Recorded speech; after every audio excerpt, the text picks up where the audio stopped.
نبی صلی اللہ علیہ وسلم نے فرمایا کہ جو دنیا کو ہدف بنائے گا جعل اللہ فقرہ بین عینیہ، سب سے پہلے اللہ جس چیز کو ہدف بنائے گا نا اسی کے چھن جانے کا خوف اس کے سامنے مسلط کر دیں گے. ہر وقت ڈر لگا رہے گا اب یہ گئی، یہ چیز گئی میں سے، یہ گئی. دوسری چیز کیا؟ فرق علیہ شملہ، ہدف اس نے ایک چیز کو بنایا تھا، دنیا کی ایک چیز کو، لیکن اس ایک چیز کے اتنے انڈے بچے پیدا ہوں گے، ہزاروں فکریں مسلط کر دیں گے اللہ اس کے اوپر، ہزاروں فکریں. پھر اس کو یہ ہوگا یہ بھی مل جائے، یہ بھی مل جائے، یہ بھی مل جائے، یہاں سے بھی یہ بھی بڑا بھی میں بنوں، سب میں بات بھی میری اونچی ہو، صحت بھی میری اچھی ہو، دولت بھی میرے پاس سب سے زیادہ ہو، عزت بھی میرے پاس سب سے زیادہ ہو، گاڑی بھی میری سب سے اچھی ہو، موبائل بھی میرا سب سے اچھا ہو، بیگم بھی میری سب سے خوبصورت ہو، اور جو ہے بزنس بھی میرا سب سے آگے ہو. ہر چیز میں کمپٹیشن میں لگے گا تو فکریں سمٹنے کے بجائے پھیلتی چلی جائیں گی. جس کو متنبی نے کہا ہے ما قضا احد منها لبانتہ ولن تہا عرب الا الى عربی، کہ اس دنیا سے کسی نے اپنی خواہش پوری نہیں کی، جس نے ایک خواہش پوری کی نا وہ ایک خواہش ہزاروں انڈے بچے دے کے جاتی ہے اور وہ ہزاروں خواہشات کو جنم دے کے جاتی. ابھی آپ کے ذہن میں آتا ہے کہ میرا یہ ہدف ہے، یہ خواہش میری پوری ہو جائے تو لائف کو انجوائے کروں گا. نا نا نا نا، جب وہ خواہش پوری ہوگی 2-4 دن تک سکون ہوگا، پھر آدمی کہے گا یار اس سے کوئی بڑا ہاتھ مارو. آپ کا کیا خیال ہے؟ سکون میں آ گئے، اربوں روپے میں نے کما لیے، آگے نہ اگلا پروجیکٹ، اگلا. کیا اگلے سے سکون میں آ جائیں گے؟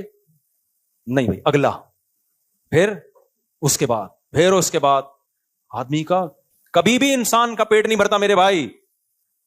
ہاں اگر اچھی نیت سے بنایا جا رہا ہے کہ بھائی لوگوں کو رہائش کا موقع ملے، پھر ٹھیک ہے، پھر یہ دنیا نہیں ہے، یہ تو آخرت ہے، پھر کاروبار بھی وہ نیکی بن جاتا ہے. اگر آپ بزنس اس نیت سے کرتے ہو یار لوگوں کو بھی ایک اچھی معیاری رہائش ملے تو پیسہ بھی آئے گا، معیاری رہائش بھی ملے گی، اگر یہ نیت ہے بھائی پھر تو 10 کرو. لیکن عام طور پہ لوگوں کی یہ نیت ہوتی نہیں ہے.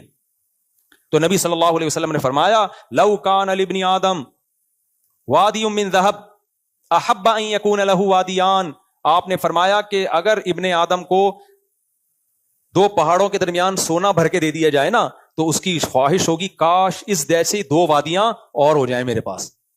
یہ تو ابھی آپ کو لگ رہا ہے کہ نہیں ہماری بالکل خواہش نہیں ہوگی، اللہ تو ہمیں سونے کی ایک وادی کیا 2-3 ڈلے دے دے بس ہم خوش ہو جائیں گے. یہ ابھی محسوس ایسا ہو رہا ہے آپ کو، جب ملیں گے فوراً 2-4 دن کے بعد آپ کہو گے یہ 4 اینٹیں سونے کی، اس کو 8 کیسے بناؤں میں، تو سکون میں نہیں آئے گا میرے بھائی صاحب سمجھ رہے ہو بات کو؟ سکون میں کبھی بھی نہیں آئے گا. سکون میں جب ہی آئے گا جب خرچ کرنا سیکھے. یار مر جاؤں گا کل پتہ نہیں، چلو یار یہ والا پلاٹ اٹھا کے کسی کو دے دو، غریب کو دے دو، یہ فلاں کو دے دو، یہ فلاں کو دے دو. ایسا نہیں سارے دے دیں پھر روڈ پہ بیٹھے ہوئے ہوں، ایک اعتدال سے. تو جعل اللہ فقرہ بین عینیہ وفرق علیہ شملہ، نبی نے فرمایا اللہ اس کی فکروں کو سمیٹنے کے بجائے بکھیر دیں گے. رات کو سونے کے لیے لیٹے گا 20 فکریں مسلط ہوگی، یار یہ بھی ہو جائے، یہ بھی نہیں ہو رہا، وہ کام ٹھیک ہوا تو وہ فائل اٹک گئی ہے، یہ کام ٹھیک ہوا تو وہ کام اٹک گیا ہے، کچھ بھی نہ ہونا بیگم عذاب بن جائے گی. ایسے کیس آتے ہیں، سب کچھ سیٹ چل رہا تھا، بہت اونچے گھرانے میں شادی کی، بیگم نے ایسی جوتیاں لگانا شروع کی ہے نا سر پہ، ایسے ڈپریشن میں گئے ہیں کہ نہ چھوڑ سکتے ہیں. ہمارے حضرت کے پاس ایک کیس آیا فیکٹری کے مالک کا، بہت کروڑ پتی آدمی تھا، اس کی بیگم عذاب جان بنی ہوئی تھی اس کے لیے نا. تو اس نے حضرت سے آ کے بتایا کہ میری بیگم یہ کر رہی ہے، بہت ہی ذلیل کیا ہوا تھا اس کو بیچارے کو. تو حضرت نے فرمایا طلاق دے دو بھائی، پھر اتنی بڑی مصیبت ہے تو کیوں؟ تو اس نے کہا کہ طلاق دوں گا نا تو وہ بھی فیکٹریوں کی مالک ہے، اس کے باپ نے بولا ہے کہ طلاق دینا تو میرے جتنے مزدور ہیں نا اتنی ہی تیری بوٹیاں ہوں گی، ہر مزدور کے حصے میں ایک بوٹی، کیونکہ انصاف، تاکہ سب کے ساتھ کیا ہو. تو ہمارے حضرت نے جب یہ سنا فرمایا پھر مار کھا، فرمایا کیونکہ ضرب الحبیبی زبیب، محبوب کی مار کشمش کی طرح ہوتی ہے، پھر اس مار کو انجوائے کرو. آپ دیکھو جب آپ کے پاس کوئی کام ہو رہا ہو نا آپ کے ساتھ اور آپ کے پاس بھاگنے کا راستہ نہ ہو تو پھر کیا راستہ ہے؟ انجوائے کرو آپ، ٹھیک ہے نا. جب پٹ رہے ہو اور بھاگنے کا راستہ نہیں ہے تو اس پٹائی کو کیا کرو؟ انجوائے کرو. تو یہ بھی ایک قول ہے کسی بڑے بزرگ کا. تو نبی صلی اللہ علیہ وسلم نے فرمایا جمع لہ شملہ فرق علیہ شملہ، اللہ اس کی فکروں کو سمیٹنے کے بجائے بکھیر دیں گے. اور فرمایا وَلَمْ يَأْتِهِ مِنَ الدُّنْيَا إِلَّا مَا قُدِّرَ لَهُ، اتنی ٹینشن کے بعد بھی اس کمبخت کو دنیا ملے گی اتنی ہی جتنا اللہ چاہے گا. اللہ نے مقدر میں لکھی ہوگی تو مل جائے گی، نہیں لکھی ہوگی پورا زور بھی کمبخت لگا لے گا نا، 4 ٹکے ہاتھ میں نہیں آئیں گے. ہمیں موٹیویشنل اسپیکر نا سکسیسفل لوگوں کی مثالیں دے رہے ہوتے ہیں، یہ دیکھیں انہوں نے محنت کی اور آج یہ کہاں پہنچے ہوئے ہیں. بھائی صاحب پورا ڈیٹا جمع کرو، بھائی صاحب پورا ڈیٹا جمع کرو، پھر بتاؤ کہ اس سے ڈبل بھی بہت سے لوگوں نے محنت کی ہے، دھیلا بھی ہاتھ میں نہیں آیا ان کے، کوئی حادثہ ہوا سب برباد ہو گیا. اور بعض دفعہ محنت کسی اور نے کی، پھل کسی اور نے کھایا. ہمارے ایک جاننے والے نے اتنی محنت کر کے فیکٹری لگائی، بزنس کیا، چاچا نے قبضہ کر لیا، کک آؤٹ کیا، روڈ پہ آ گیا بیچارہ وہ. کہہ رہے یار میں نے محنت کر کر کے کاروبار کو کہاں لگایا, چاچا مضبوط آدمی تھا, اس نے ایسی چالیں چل کے کک آؤٹ کیا. مسجد کوئی اور بناتا ہے, قبضہ کوئی اور کرتا ہے, رشتے کا پیغام کوئی اور بھیجتا ہے, شادی کسی اور کی ہو جاتی ہے. جس کو آپ نے بھیجا ہوتا ہے وہی اپنی کر کے آ رہا ہوتا ہے, وہ آپ ہی کو کاٹ کے آ رہا ہوتا ہے. ایک آدمی نے کہا میں نے دوسری شادی کے لیے اپنی پہلی بیوی کو لے کر گیا ہوں تو شادی نہیں ہو رہی. میں نے کہا وہ بھائی تیری شادی نہیں کروا رہی ہے, وہ کاٹ رہی ہے. ٹھیک ہے, تو ساری محنتیں ہو کے بھی رزلٹ بعض دفعہ زیرو ہوتا ہے. ہارٹ اسپیشلسٹ ڈاکٹر جو لوگوں کو ہارٹ اٹیک سے بچنے کے طریقے بتا رہا ہوتا ہے وہی ہارٹ اٹیک میں ہلاک ہو جاتا ہے. یہ ہے دنیا. شوگر اسپیشلسٹ جو شوگر کی دوائیاں ایجاد کر رہا ہوتا ہے, اتنا بڑا ریسرچر ہوتا ہے, اسی کو گردے فیل ہو جاتے ہیں شوگر سے. گردوں کے اسپیشلسٹ ڈائلیسس کروا رہے ہیں. جم میں آدمی دل کو کمزور کرنے کے لیے جاتا ہے یا مضبوط کرنے کے لیے؟ مضبوط. کتنے کیسز ہیں جم ہی میں اٹیک ہوا مر گیا, گئے تھے دل کو مضبوط کرنے کے لیے, ویٹ اٹھایا, چلو بھائی انا للہ ہو گیا. یعنی جو کامیابی کا ذریعہ جو چیز تھی وہی چیز ناکامی کا ذریعہ بن گئی. اس لیے نبی نے فرمایا کہ دنیا ملتی بھی اس کی سوچ اور اس کی محنت میں نہیں ہے, ملے گی اتنی جتنی اللہ نے لکھی ہوئی ہے. تبھی تو نبی نے فرمایا کہ اجملوا فی الطلب وتوکلوا علیہ, دنیا کمانے میں اعتدال سے کام لو, یعنی حد سے زیادہ دنیا کو مسلط مت کرو. وجہ اس کی کیا ہے؟ اللہ پہ توکل کرو, اس لیے کہ اللہ نے مقدر میں لکھی ہوئی ہے اپنے نصیب سے زیادہ کا تم نہیں کما سکتے. تو جب نہیں کما سکتے بھائی اعتدال سے. آپ کو پتا ہے بعض موٹیویشنل اسپیکر جو لوگوں کو پیسہ بنانے کی ترغیب دیتے ہیں, میں کسی کا نام نہیں لیتا, وہ بعض ان میں ایسے ہیں جو کھسک گئے ہیں, ڈپریشن میں چلے گئے ہیں, کیونکہ اتنا ہر وقت وہ پیسہ پیسہ پیسہ پیسہ بناؤ پیسہ بناؤ, اور خود بھی پیسہ کاروبار, وہ ہوتے ہوتے نہ سکون مل رہا ہے, نہ نیند ہو رہی ہے, نہ بچوں کو ٹائم دے رہے ہیں. اتنا زیادہ دماغ پہ جب ایک چیز کا بہت زیادہ بوجھ ہوتا ہے, دماغ کی سیٹنگ آؤٹ, دماغ خراب ہونا شروع ہو جاتا ہے. تو یہ نبی صلی اللہ علیہ وسلم کی حدیث کا مطلب ہے. تو میں ٹینشن پہ اس لیے بار بار میرے بھائی بیان کرتا ہوں, تو میں کوئی سائیکیٹرسٹ نہیں ہوں, سائیکولوجسٹ نہیں ہوں. یہ ٹینشن اللہ کو پسند نہیں ہے. یہ وہ ٹینشن ہے جس پہ ثواب نہیں ملے گا آپ کو, بلکہ گناہ ملے گا. اب دیکھو پچھلے جو قومیں تھی نا انبیاء کی, وہ گھر بنانے کی ٹینشن بہت زیادہ لیتی تھی. پچھلی جو قومیں ہیں, قوم عاد, قوم سمود, ان کی ٹینشنوں میں ایک بہت بڑی ٹینشن یہ تھی کہ گھر ذاتی ہونا چاہیے, مضبوط ہونا چاہیے. ہونا چاہیے اچھی بات ہے, مضبوط بھی ہونا چاہیے. تھوڑی بہت اس کی ٹینشن بھی لے لو تو کوئی حرج نہیں ہے, تھوڑی بہت ٹینشن کی, یار تھوڑا سا پیسہ بچا کے گھر بنا لو, تھوڑی بہت. لیکن وہ بہت زیادہ ٹینشن لیتے تھے, یار نہیں اپنا ہونا چاہیے, نہیں بھائی ہونا, اور بہت مضبوط ہونا چاہیے. اس کے لیے وہ کیا کرتے, اب یہ سیمنٹ بجری تو شاید ایجاد نہیں ہوئے تھے, اس بجری تو تھی, سیمنٹ ویمنٹ کا نہیں سیٹ اپ ہوگا یا ہوگا, لیکن ان کو بہت ہی مضبوط چاہیے تھا. تو بہت مضبوط کے لیے وہ پتہ ہے کیا کرتے تھے, وہ کرتے تھے چٹانوں کو نا تراشنا شروع کرتے تھے. سمجھ رہے ہو, یہ آسان کام ہے مشکل کام ہے, تھوڑا مشکل ہے بہت زیادہ مشکل ہے, بہت زیادہ. یار پوری چٹان سنگے مرمر کی آپ نے اس کو تراشنا شروع کر دیا, تراش کے واش روم بنا دیا, پھر پیچھے محل بنا دیا, پورا گھر. نبی نے ان سے کہا کہ تتخذون مصانع لعلکم تخلدون. ابے بھائی اپنی عمر تو دیکھو, اتنا مضبوط کیوں بنا رہے ہو, اتنا مضبوط گھر. تمہاری ہڈیوں میں سریا اتنا مضبوط تھوڑی ڈلا ہوا ہے, وہ تو گلتا چلا جا رہا ہے. ہڈیوں کا سریا تو بہت تیزی سے 40 سال کے بعد ختم ہونا شروع ہوتا ہے. گھر اتنا مضبوط, اتنا مضبوط. بھائی بچوں کے لیے بنا رہے ہیں تو بھائی بچے اپنے لیے خود بنا لیں گے نا. اگر بچوں کے لیے بنانا ہے تو بچوں کی بھی اتنی زندگی نہیں ہے, اپنی زندگی کو, آدھی زندگی کو گھر بنانے میں برباد کر دیا, کوئی اور کام کر لیتے, حالانکہ حلال پیسوں سے بنا رہے تھے. میں جو ذاتی گھر کے بارے میں بار بار بولتا ہوں, مجھے شوق نہیں ہے میرے بھائی, ذاتی گھر میں زیادہ دلچسپی لینا یہ شریعت کے مزاج کے خلاف ہے. بہت پیسہ دیا ہے بنا لو, نہیں ہے چھوڑ دو ایسی کی تیسی. یہ اینٹ اگر آپ کی اپنی نہیں ہے لیکن بیٹھنے کا موقع مل رہا ہے آپ کو, اور سونے کا موقع, ایک گھر آپ کا اپنا نہیں ہے لیکن آپ کو رہنے کا موقع مل گیا, پنکھا چل رہا ہے, کھڑکی سے ہوا آ رہی ہے, دوسری راستے سے نکل کے جا رہی ہے, دھوپ مل رہی ہے, کوئی بات نہیں. کروڑوں روپے اس نے لگائے, انجوائے کون کر رہا ہے اس میں, کرایہ دار. کوئی بات نہیں, لائف کو انجوائے کرو. اتنی پاگل پنا ہے. میں تو, مجھے بہت غصہ آتا ہے جب کوئی آ کے کہتا ہے مفتی صاحب اپنا گھر اپنا ہی ہوتا ہے, اور کاش میرا ذاتی گھر ہوتا. میں نے کہا کیوں, پھٹے پہ نہیں لیٹے گا اگر تیرا ذاتی گھر ہوگا تو؟ ذاتی گھروں سے کیا جنازے نہیں اٹھتے؟ نہیں مفتی صاحب کرایہ دار کی ٹینشن ہے. بھائی صاحب ذاتی گھر کی ٹینشن اس سے بڑی ہے, تو بنانے میں کتنا ٹائم لگے گا. بہت پیسہ دیا تو بنا لو بھائی. جن کو بہت پیسہ ہے وہ تو پھر ٹینشن بھی نہیں ہوتی نا ان کو, وہ پھر میرے پاس تھوڑی آئے گا روئے گا ہائے مفتی صاحب ذاتی گھر نہیں. یہ تو غریبوں کے مسئلے ہیں نا, میں غریبوں کو خطاب کر رہا ہوں. غریبوں, ٹھیک ہے, میں تمہیں خطاب, آپ کے علاوہ جو غریب ہے ان کو خطاب کر رہا ہوں. جب ایک صاحب نے مجھے کہا مفتی صاحب آپ کہہ رہے ہو ذاتی گھر نہیں, اب غریب آدمی کے لیے کرایہ دینا کتنا مشکل ہے.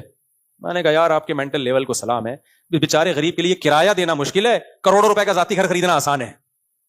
جس کے لیے کرایہ دینا مشکل ہے, ہم اس کو ترغیب دے رہے ہیں ذاتی گھر ہونا چاہیے. وہ ڈپریشن سے نہیں مرے گا تو اور کیا ہوگا, مر رہے ہیں خالی, یہ ہوائی بات نہیں ہے. ساری زندگی محنت کر کر کے 60 سال میں جا کے اپنا گھر بناتے ہیں. اپنا گھر اپنا ہی ہوتا ہے بھائی صاحب. اب آپ کے لڑکنے کا ٹائم آ گیا ہے, اب قبرستان میں بنا لیتے گھر, اب تو ختم. یحرم ابن آدم ویشب فیہ اثنتان, یہ حدیث پڑھتا ہوں بڑا مزہ آتا ہے, مجھے بہت فائدہ ہوا اس حدیث سے بھائی. فائدہ اس سینس میں کہ میں بھی تو 40 سال سے زیادہ ہو گیا نا, تو اب میں حدیث سوچتا رہتا ہوں بھائی تو نہیں کہیں ادھر کو جا رہا. تبھی میں نا جامعہ کے قریب میں نے اپنے بچوں کو شفٹ کیا ایک جگہ, تو اس کے ساتھ ہی قبرستان ہے. تو میں وہاں قبرستان پہ کھڑا ہو کے بہت دفعہ دیکھتا ہوں, بیٹا آنا تھوڑے دن میں نے کہا قبرستان کے قریب گھر ہونے سے یہیں سے پٹے سے نکالا, یہیں پارسل کر دیا, ختم. اتنی سی بات ہے. تب کیا میری اینٹ, میرا پنکھا, میری دیوار, میرا واش روم, لوگ خوش ہو رہے تھے. مطلب یہ میرا واش روم دیکھیے آپ, ایک تو نعمت کے طور پہ بیان کر رہا ہے, ٹھیک ہے, اتنا زیادہ اس پہ اترانا, میرا واش روم. تو میں ان سے کہتا ہوں یہ میرے کرایہ دار کا واش روم دیکھ, بنایا اس نے کروڑوں روپے لگا کے, استعمال کون کر رہا ہے, فری پھوکٹ میں. صرف مہینے کا اتنا کرایہ دیتا ہوں, سوتا بھی ہوں, بچے بھی میرے پورے 18 اسی اسٹائل میں پیدا ہوئے ہیں انہی گھروں میں, ٹھیک ہے نا. اور اللہ بھلا کرے آپ کا. اچھا کرایہ دار بھی بہت لچڑ ہوتے ہیں. کرایہ دار پتہ ہے کیا کرتا ہے, کوئی ضروری خرچہ بھی ہو نا گھر میں وہ بھی نہیں کرے گا کہ ہمارا اپنا گھر تھوڑی ہے. اتنا بھی لچڑ پن ٹھیک, کمبختو رہ تو خود ہی رہے ہو نا.